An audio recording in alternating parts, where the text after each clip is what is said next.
हारिस रऊफ से attack, Babar Azam open करें, इमामुल हक की जगह फ़खर जमान और नीचे शादाब खान की जगह पिच को देखकर उसामा मीर, या अगर पेसर्स को हेल्प कर रही हो विकेट, क्योंकि अहमदाबाद में दो किस्म की विकेट है, जो रेड है वो पेसर को मदद देती है और जो ब्लैकिश विकेट होती है वो स्पिनर्स को मदद देती है।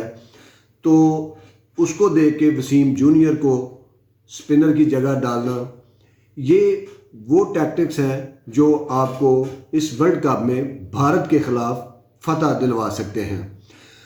ऑब्वियसली अहमदाबाद में क्रिकेट की हिस्ट्री का सबसे बड़ा मैच इस हवाले से होगा कि इस मैच को 1,32,000 शायकीन अपनी आंखों के सामने देखेंगे और क्रिकेट की तारीख में ऐसा पहली बार होगा।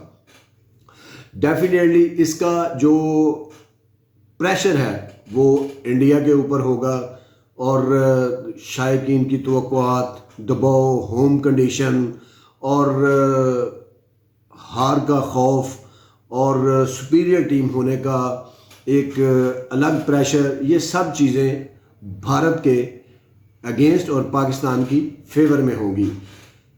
अहमदाबाद में बाउंड्री थोड़ी बड़ी है कंपैरेटिवली दूसरे स्टेडियम, तो यहाँ पे जो टैक्टिक्स हैं पाकिस्तान टीम को जो यूज़ करने हैं वो ऑब्वियसली बड़ी बाउंड्री है, तो छक्के लगाते वक्त आपने एहतियात करनी है और सिंगल डबल पे ज़्यादा इन्हिसार करना है। और सबसे अहम चीज़ जो है ब्रेवनेस, आप इससे आप अपनी अगर ऑन पेपर टीमें देखें तो आप ऑन पेपर टीमों पे इंडिया से नहीं जीत सकते।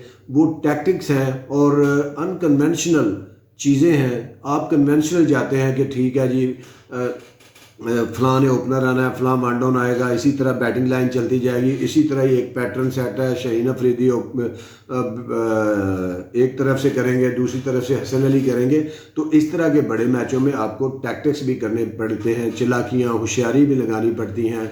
और ये अगर पाकिस्तान करेगा इंडिया के ख़िलाफ़ कि हारिस रऊफ, चूँकि बहुत पेस है उनकी, नई गेंद हल्की सी भी स्विंग होगी तो आपको ऊपर से विकेट मिलने के चांस हो गए। और दूसरी तरफ से शाहीन अफरीदी और जो हसन अली हैं, अगरचे उन्होंने अर्ली ब्रेक थ्रू दिलवाया है, लेकिन ऐसा नहीं है कि फिर आप भारत जैसी टीम के ख़िलाफ़ भी वो ये ब्रेक थ्रू दे सकते हैं। आपने दूसरी टीम को भी थोड़ा स्टॉनिश करना है अपने टैक्टिक से। बाबर आजम देखें वर्ल्ड कप में या एशिया कप में ओपनर हमारी हर बार जल्दी आउट हो रही है, तो ऐसा ही लगता है कि बाबर आजम ओपनर आ रहे हैं और बाबर आजम खुद वन डाउन पे नाकाम आ रहे हैं 3-4 मैचों से। तो थोड़ी सी शफलिंग करने में कोई हर्ज नहीं। आउटफील्ड बहुत तेज़ है, ग्राउंड बड़ी लंबी है, तो बड़ी आइडियल सिचुएशन होगी। बाबर आजम वैसे भी T20 में ओपन करते हैं और अगर इस मैच में भी अगर वो ओपन आ जाते हैं अब्दुल्ला शफीक के साथ और वन डाउन इमामुल हक, देखें इमामुल हक भी थोड़ा सा आउट ऑफ कलर है। और इसका ये मतलब नहीं होता कि आपने 6 मैच खिला देने किसी की फॉर्म वापस लाते हुए। आप यहाँ पे इमामुल हक को रेस्ट दे के फ़खर ज़मान को वन डाउन ला सकते हैं। तो इसके अलावा नीचे अगर पिच रेड पिच पे अगर मैच होता है तो बड़ा डिफ़िकल्ट होगा आपके लिए फ़ैसला करना कि आप शादाब खान की जगह उसामा मीर को लाते हैं या नहीं। इस तरह के बोल्ड डिसीजन करने होंगे। अगर आपने कन्वेंशनल चीज़ों पे चलना है जी, शादाब खान नागुज़ीर हैं, तो फिर आज आपने देखा कि दिल्ली में जो राशिद खान हैं वो शादाब खान से बेहतर स्पिनर हैं। मुजीब, उनके जो मुजीब हैं वो भी बेहतर स्पिनर हैं, मोहम्मद नबी, लेकिन इंडिया ने किसी को नहीं बख्शा। तो इन चीज़ों को भी आपने देखना है।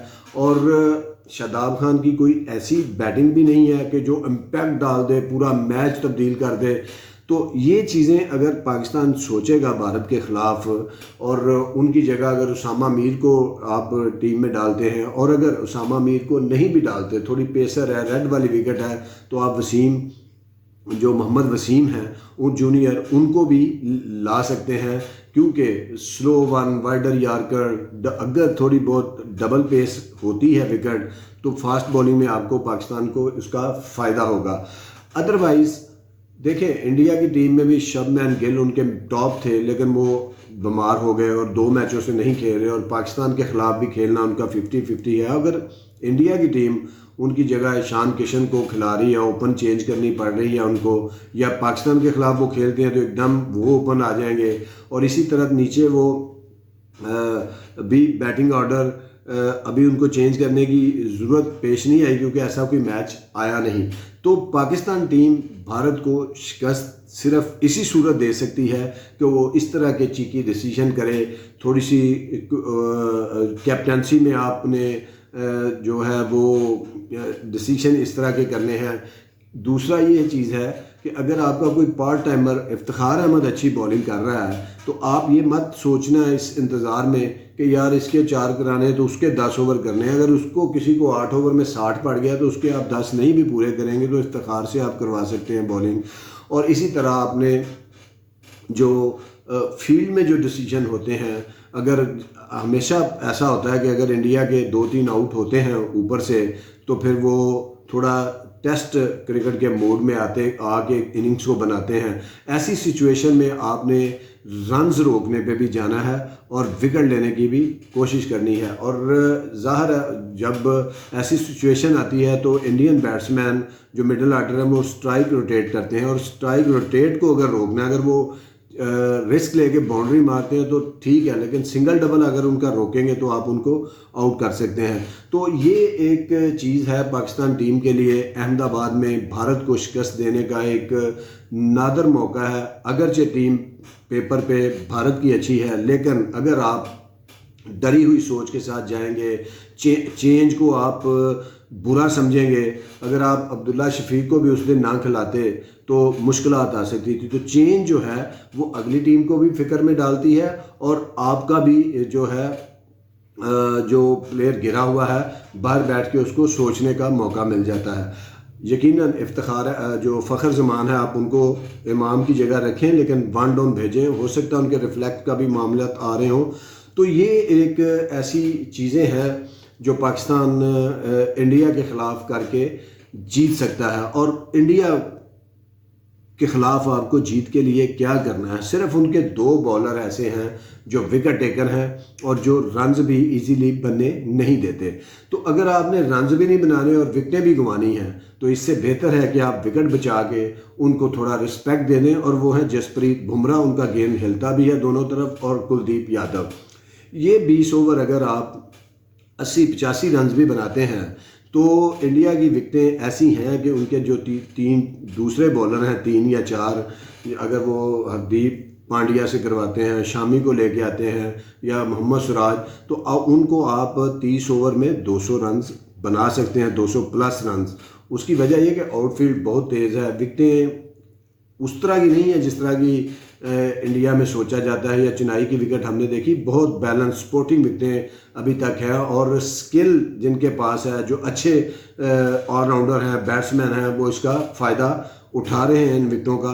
तो पाकिस्तान को इस तरह कैलकुलेटिव होके भारत को शिकस्त देनी है। और अगर आपने टॉस किया, वही लाइनअप, वही बॉलिंग, वही डरी हुई सोच, वही प्रेशर, तो फिर आप ये मैच हार जाएंगे। तो बेहतर है आप ब्रेव डिसीजन लें, टीम सिलेक्शन में भी और ग्राउंड के अंदर भी, और डरी हुई सोच के बजाय आप तगड़ी सोच के साथ मैदान में उतरें। और शॉट सिलेक्शन और ग्राउंड की डायमेंशन, ये एक बड़ी रवायती सी चीज़ें हैं। पिच को अडाप्टेशन, पिच के अगर स्विंग हो रही है तो थोड़ा आगे खड़ा होना, इस तरह की चीज़ें आप करके इंडिया को डेफिनेटली हरा सकते हैं। और अगर पाकिस्तान ये मैच जीता है, जो कि वर्ल्ड कप में एक हिसाब से फाइनल से पहले फाइनल है, तो पाकिस्तान की टीम को कोई भी सेमीफाइनल में पहुंचने से कोई और टीम नहीं रोक सकती। और अगर भारत से मैच पाकिस्तान हारता तो ऐसा दबाव आएगा कि फिर अगले बड़े मैचों में भी टीम शायद उससे निकलना मुश्किल हो जाए।